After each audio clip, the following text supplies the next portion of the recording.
Today's video guys, pupunta tayo sa opisina kaya nakabihis tayo. Naka-sapatos, naka-short. Siyahatin natin yung DTR sa opisina guys. Tapos and guys, bababa na ako.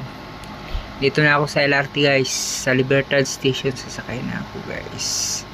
Daming pasahero, naiyak pa yung bata dyan. So ito na guys, wala pang LRT. Bantay lang ako mga 5 minutes dyan na guys, sasakay na ako guys. Punta ako ng Muñoz guys sa opisina, makatilaw ng DTR ko.